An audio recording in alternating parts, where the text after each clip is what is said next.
1,52,000 करोड़ रुपए कृषि और सहायक सेक्टर के लिए,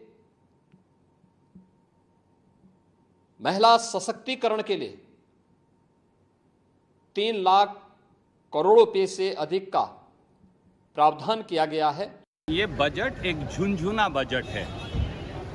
मोदी जी के 3.0 के पहले बजट में केवल निराशा और हताशा है। किसान के लिए कुछ नहीं, ना एमएसपी की गारंटी मिली, ना कर्ज से माफ़ी मिली, ना खाद बीज कीटनाशक दवाइयों में टैक्स। और रविशंकर प्रसाद जी इस वक्त हमारे साथ लाइव हैं। सर बहुत बहुत धन्यवाद, आपने समय निकाला सर न्यूज़ 18 इंडिया के लिए। देश नहीं झुकने देंगे मैं अमन चोपड़ा सर, नमस्कार, बहुत बहुत धन्यवाद सर। धन्यवाद, नमस्ते। नमस्ते रवि जी, आपकी पहली प्रतिक्रिया बजट को लेकर, कैसा लगा बजट? क्या बड़ी बातें, क्या खास बातें, आपके सबसे दिल के करीब क्या चीज अनाउंसमेंट, आपकी प्रतिक्रिया रविशंकर जी।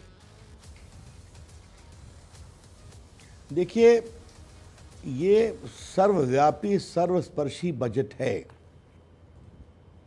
किसानों के लिए है, महिलाओं के लिए है, नौजवानों के लिए है, नौकरी खोजने वाले हमारे नौजवानों के लिए है, स्किलिंग के लिए है, एमएसएमई के लिए है, उद्योग के लिए है, इंफ्रास्ट्रक्चर के लिए है, एजुकेशन के लिए है।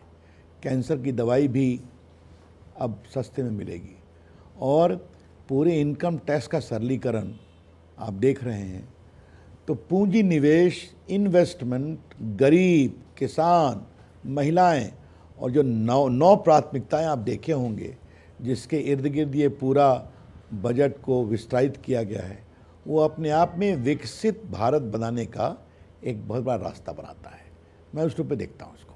एक सवाल अभी, क्योंकि अभी मुझे खबर मिली है सर कि इंडी अलायंस कल से प्रदर्शन पर उतर रहा है कि भेदभावपूर्ण बजट है, बीजेपी शासित राज्यों को सब दे दिया गया और इंडी गठबंधन के राज्यों के साथ भेदभाव किया गया।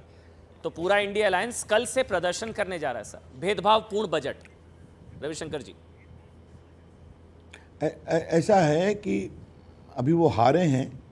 अच्छा होता अपनी बात सदन में कहें, बजट पर कहें, उसका जवाब भी सुने। लेकिन उनके यहाँ दिक्कत क्या है, वो अपनी बात तो कह देते हैं लेकिन प्रधानमंत्री को भी नहीं बोलने देते हैं।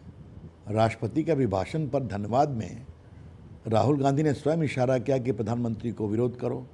सब वेल में आ गए, चिल्लाते रहे, राज्यसभा में भी चिल्लाते रहे। तो अगर वो कल धरना देंगे तो कौन सी नई बात करेंगे? कभी तो मिलजुल कर चलना सीखें, उनकी चर्चा में कोई सार्थक बात आएगी। अब मैं आपसे एक बात कहता हूँ, आज कैपिटल एक्सपेंडिचर बढ़ाया गया है, आज इंफ्रास्ट्रक्चर पर 11 लाख करोड़ रुपया खर्चा किया जा रहा है। तो ये सड़कें जाएंगी या बाकी बनेगा या नेशनल कॉरिडोर आगे बढ़ेगा, तो क्या ये विपक्ष के सरकारों के माध्यम से नहीं गुजरेगा क्या? इसका मतलब क्या है? अगर एमएसएमई आगे बढ़ेगा और पूरा जो इंटरेस्ट सबवेंशन की बात की गई है, तो क्या इससे उनको फ़ायदा नहीं मिलेगा क्या? क्या कैंसर के रोगी उनके प्रदेशों में नहीं है क्या? क्या उनके यहाँ किसान नहीं है क्या? नया सीड्स जो पूरा उस पर जो नया रिसर्च की चीज़ों से आगे बढ़ी जा रही हैं, जो 500 बड़ी कंपनियों को स्किलिंग में और नौजवानों को एक प्रकार से नया अवसर देना है, जिसमें एक सरकार अपनी ओर से देगी 15,000 रुपया। तो क्या वो कंपनियां उनके प्रदेशों में नहीं है क्या? बाढ़ के लिए हिमाचल प्रदेश को सहयोग किया जा रहा है, तो उनकी सरकार है कि हमारी सरकार है? इसका मतलब क्या है भाई? एक पूर्णता में ये बजट काम करता है, वो नहीं समझते हैं तो छोड़ दीजिए। नीति आयोग की बैठक में भी ऑपोजिशन रूल स्टेट्स बॉयकॉट करेंगे। नीति आयोग की बैठक में ऑपोजिशन रूल सीएम्स बॉयकॉट करेंगे सर, ये भी बताया जा रहा है। ये कौन सी नई बात है फिर? उन्होंने नए पार्लियामेंट की बिल्डिंग के उद्घाटन का विरोध किया कि नहीं किया? आप मुझे बता दीजिए। जी जी। नीति आयोग की कितनी बैठकों में वो नहीं आए हैं? आपसे मैं बात कर रहा हूं कि मुश्किल से खाली एक बार कुछ देर के लिए हमारे खरगे साहब आए थे, वो तो नई सरकार के शपथ ग्रहण में भी नहीं थे। सारे मुख्यमंत्रियों को बुलाया गया था, उनके मुख्यमंत्री आए थे क्या? आप मुझे बताइए कि मैं तो 26 जनवरी की परेड में था, आजकल तो खरगे साहब वहाँ भी दिखाई नहीं पड़ते हैं। कुर्सी खाली थी भाई, कुर्सी खाली थी उनकी। इसका आपने खुद पकड़ लिया ना, मैं नहीं बोलना चाह रहा था। तो अगर आप नई चुनी हुई लोकसभा के पहले सत्र में प्रधानमंत्री को ही नहीं बोलने देते हैं, और मुझे गर्व है हमारे प्रधानमंत्री पर कि वो हिम्मत से बोलते रहे और शालीनता से बोलते रहे, तो इसके बारे में क्या कहा जाए। मैं यही उनसे अपील करूंगा कि आप हार गए, आइए बैठिए, अपनी बात कहिए जी। आपकी बात से जो बात निकलेगी। तो अब जो ये डिस्क्रिमिनेशन की बात वो करते हैं, थोड़ा मुझे अमन इसका भी उत्तर आप देने दीजिए। ये बिहार और आंध्र के संदर्भ में कहते हैं। आंध्र का बंटवारा मनमोहन सिंह की सरकार ने किया था, उसके जो छोड़े हुए जख्म थे उस पर मलहम लगाने का काम आज किया है मोदी जी की सरकार ने। बिल्कुल, आपने तो किया नहीं। तो कृपया करके, चाहे वो कैपिटल हो, चाहे वो पोलावरम प्रोजेक्ट हो, या उनके जो बैकवर्ड इलाके हों, इन सबों के बारे में आपने कुछ नहीं किया जो वहाँ के लोगों की मांग थी। स्वाभाविक है, तेलंगाना बनने के बाद वो इलाका थोड़ा सा हाथ सहयोग का खोटता है। अब मैं बिहार की बात कहता हूँ, क्योंकि मैं बिहार से आता हूँ, जी जी। तो एक मिनट उत्तर दे ही दूँ। ये नेपाल में बांध नहीं है तो नदियाँ आती हैं, चाहे कोशी हैं या बलान है, कमला बलान है, गंडक है, बूढ़ी गंडक है, ये पूरे बिहार को रौंदते हुए चली जाती है। तो उस बनेंगे तो पूर्वी उत्तर प्रदेश को भी फ़ायदा होगा कि नहीं होगा। अगर पटना पूर्णिया हाईवे को इम्प्रूव कर रहे हैं तो पूर्णिया एक प्रकार से बंगाल का बॉर्डर है, स्ट्रेटेजिक सिक्योरिटी है बांग्लादेश के लिए, चाइना के लिए, तो उससे फ़ायदा होगा या नहीं होगा।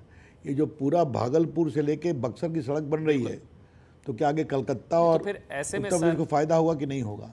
तो फिर तेजस्वी जी कैसे शामिल होंगे? क्योंकि तेजस्वी जी, मतलब बिहार को तो इतना कुछ दिया गया है, मतलब 3 एक्सप्रेसवे, 1 वाटर प्लांट, 60,000 करोड़ का प्लांट, बम बम बिहार। तो तेजस्वी कैसे शामिल होंगे उस प्रदर्शन में? मतलब या तो बिहार को दी गई सौगात का विरोध करेंगे वो, उनके लिए धर्म संकट नहीं होगा सर? एक आखिरी सवाल। देखिए, पहले धर्म आप देखिएगा, कल जरूर पेश होंगे। 4 सिर्फ सीट जीते हैं आरजेडी, 40 में 30 हम लोगों ने जीता है, फिर भी दिखाते हैं ऐसा कि हम लोगों ने बिहार स्वीप कर दिया।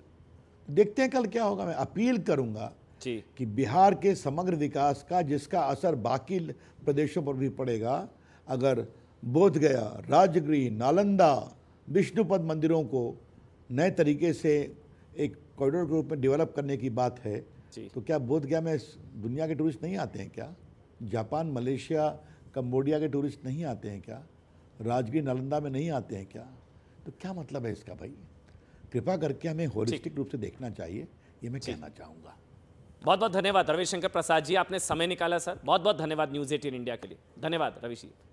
आगे बढ़े उससे पहले हेडलाइंस पर एक नजर।